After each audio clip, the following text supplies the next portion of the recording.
Rite of Passage, as read by the author, Roy Pickering, with assistance from Aaron Rogers. Richard awakened, wanting to sit up but unable because his left arm was pinned down. He turned to see by what, and the vision his eyes presented his brain with brought the memory of last night with it.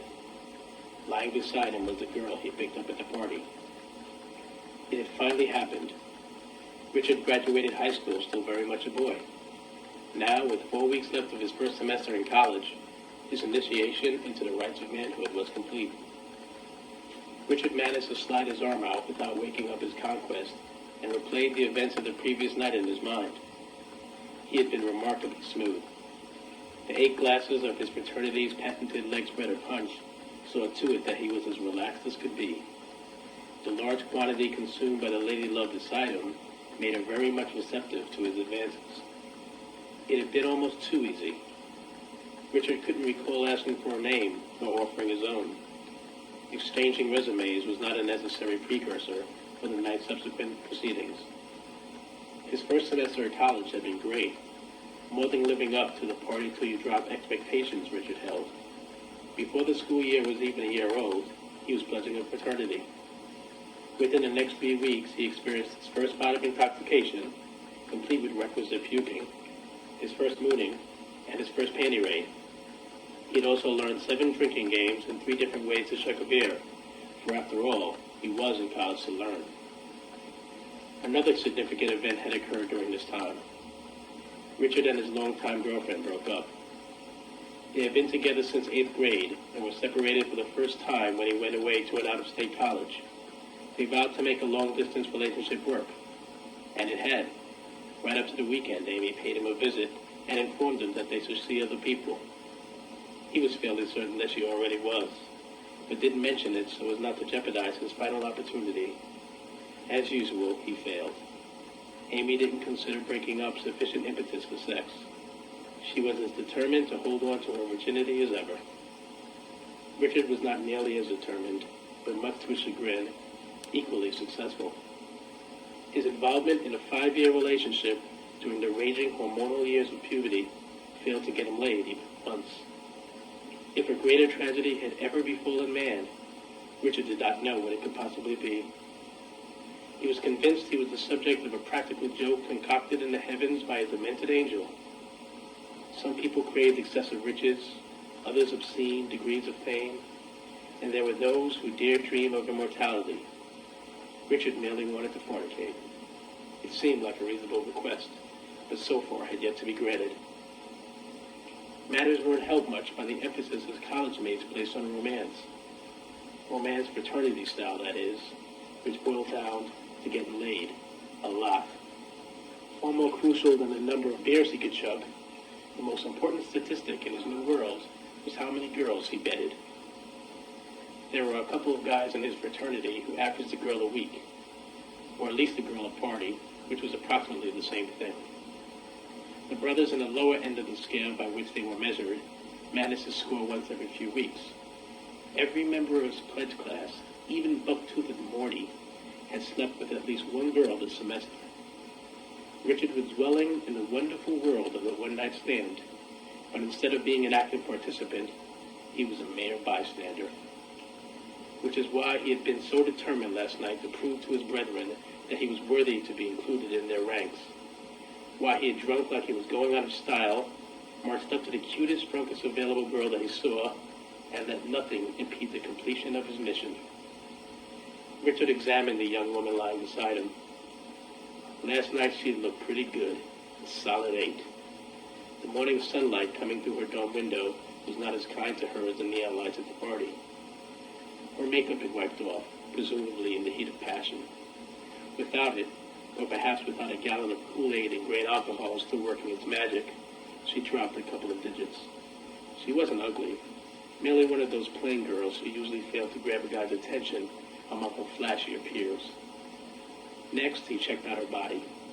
Skin-tight, midnight black clothing had made her appear quite voluptuous. Naked, without everything squeezed in or pushed up and out, she was a bit on the chubby side. Not exactly fat, just not the aerobicized Barbie doll he thought he had landed. A degree of disappointment began to settle in. Then Richard remembered the words of his fraternity's president and resident stud, Craig Hunter. Craig was being teased about picking up a girl who was well below his par. Women all have the same thing between their legs, he had said. So when it comes to getting laid, it's quantity, not quality, that counts. Amen. Richard reminded himself that the important thing here was that he had broken the slump and started his streak. In no time he would be considered a real ladies' man, perhaps even receive a cool nickname loaning his accomplishments. Next semester he would move out of his dorm and into the fraternity house. There would be no stopping him then. He rose from the bed, making as little noise as possible so he would not awaken What's-Her-Face. He scanned the floor, quickly finding and putting on his clothes, preparing to make a speedy exit. They had never been properly introduced, so he saw no reason for a formal goodbye. Let her get some beauty sleep. Besides, what was there to talk about? No topic of conversation seemed appropriate. He certainly was not prepared to converse about what they had done together. His memory of last evening's activities was rather vague. Richard grabbed a pair of panties as a souvenir, took a fudge bar from a pint-sized refrigerator, and thought about what was awaiting him. The atmosphere at the fraternity house following a party was like the locker room of a football game after a big win. Only difference was the rookies had to clean up the field when the game ended. It was amazing how filthy 300 stomping, bear-swilling undergraduates could make a place. Today, though, Richard wouldn't mind in the least. In fact, he was looking forward to it. The morning after a party was when the guys swapped stories of the previous night's exploits. On all of the prior occasions, Richard had sat back quietly and listened, having nothing to add to the dialogue. Now it would finally be his turn to bask in the spotlight. I don't think they're your size. Richard spun around. The thief of his virginity was awake. It looked like he would have to figure out something to say to her, but thank you were the only words coming to mind. You're probably right. He grinned sheepishly and returned the underwear to its drawer. So you're a Knicks fan? A baffling question, without a doubt. Had they engaged in a long discussion about basketball last night? Was he yelling for Allen Houston to drive to the basket in his sleep? He had been expecting, was it good for you? Or, I don't usually do this sort of thing. Or, are you a transvestite or a kleptomaniac? When she pointed at his head, Richard remembered that he was wearing a Knicks cap. Oh, yeah, right. You too? They should have taken San Antonio in the finals. I think they'll go all the way this year, though. She was a basketball fan. This was the second girl he had met this year who could make such a claim, the first being Nicole Maxwell. Nicole was what was commonly referred to in the Greek system as a frat rat. This term was used to describe any girl who didn't belong to a sorority and was not the regular girlfriend of any guy in a fraternity, but still seemed to always be around. There were two categories of these girls: the ones who didn't put out, about 10%, and the ones who did. Nicole was a member of the majority. She had been with 5 guys in Richard's fraternity, Craig Hunter being the first, of course.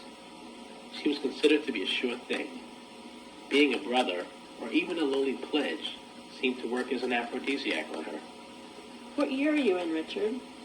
Apparently, he had told this girl his name. He was grateful that his first lover was adept enough at small talk to make his first morning after relatively painless.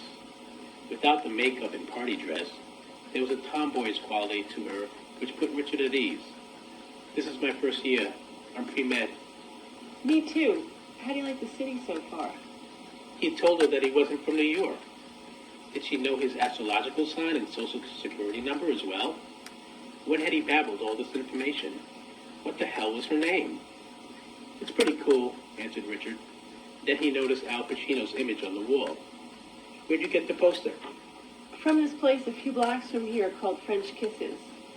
Richard could not help but be impressed.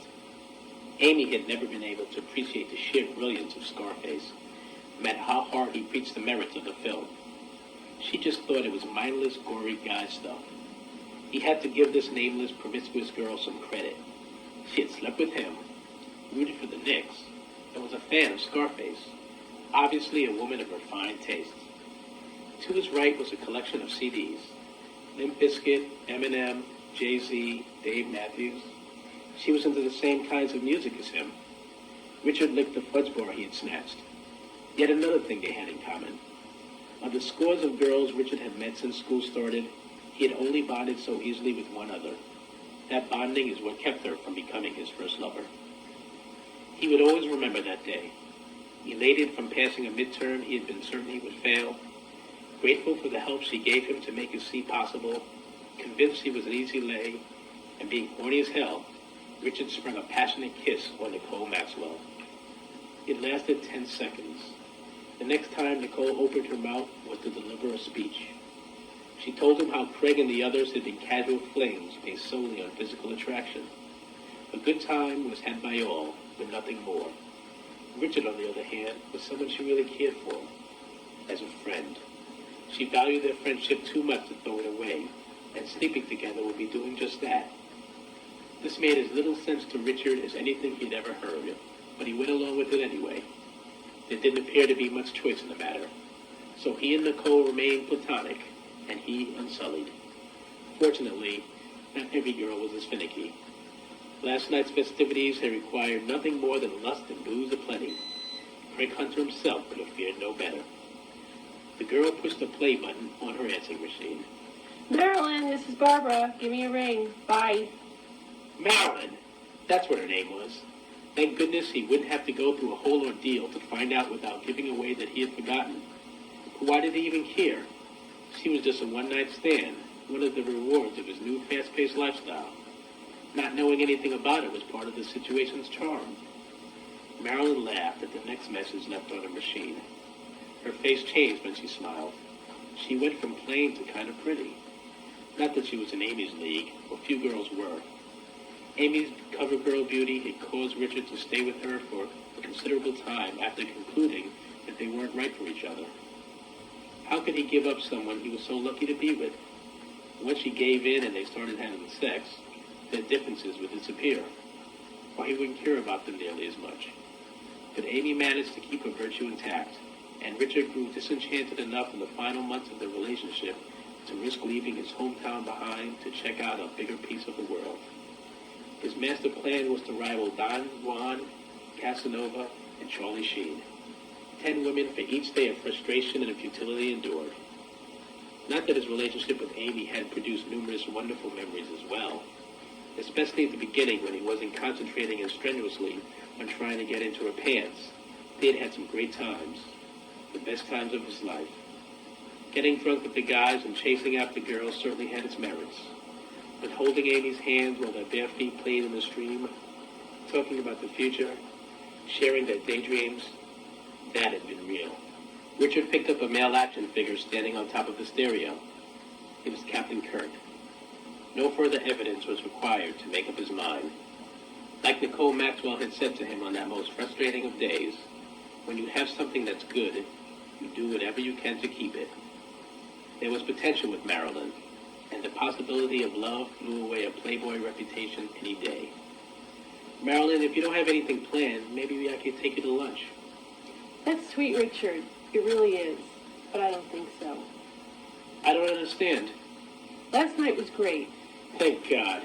He had been too shy to ask, but dared to hope. If he was starting out at great, imagine how amazing he would eventually become. If only he could remember any of it. But at least she did. She remembered it was great. Why then was he shooting him down? But I usually don't do this sort of thing, She continued. and I'm not exactly proud of my behavior. Truth is, my boyfriend broke up with me yesterday, and I was feeling sorry for myself. I thought if I got drunk and picked up some guy, it would be a kind of revenge. Picked up some guy? He had picked her up. But now was not a time to quarrel over details. There were bigger issues at hand. So you're saying you want to get back with your ex? No, that's over with. Then I don't understand, Richard repeated. I don't want to create a false impression. I would go to lunch with you if I was interested in starting a relationship. But if that were the case, I wouldn't have slept with you last night. I would have wanted you to respect me first, and I don't think you can now. And even if you could, it still doesn't matter. I can only see you in one way. You were a one-night stand, Richard, and the night's over with. You're not attracted to me, is that it? Richard was highly agitated over this turn of events and not bothering to hide it. No, I'm saying that since we began this way, it's best we end it like this. Besides, I didn't get the impression that you were looking for a girlfriend. It seemed you were just looking to get rid of something that you were tired of holding on to. He was never getting drunk again. Richard couldn't believe he had confessed his virgin status, and he was still brushing him off. Virginity was preferable to this humiliation any day. That was just a lie, he said meekly. Okay, if you say so. Marilyn said, but Richard could see she didn't believe him. Leg spreader punch was the best truth serum there was, and she knew this as well as he did. I thought after last night, the gentlemanly thing to do would be to take you to lunch. But if that's too much of a good thing for you, so be it. Nice meeting you, Marilyn. Not bad. Richard began to walk out of the room, pleased that his closing remarks had salvaged the situation enough to leave him with the upper hand, or at least a juror. By the way, Marilyn is my roommate. I never told you my name. Richard momentarily stopped in his tracks. This was definitely not how he had envisioned his first time to be. He had expected to slip out the door, then go rushing back to the fraternity house to brag about his exploits. The only thing different was that instead of sneaking out with his pride intact, he was crawling out with his tail between his legs. His friends would get the same story regardless. No way they were getting the truth. He had told enough of that to last him a lifetime. Like I said, we're just each other's one-night stands. Bye, Richard. Bye. And with that he was out, left to ponder the mysteries of womankind. He was finding them far more complex than any of his classes. They each had their own strict set of rules, each one equally enigmatic. The end result of his attempts to solve their riddle so far was this.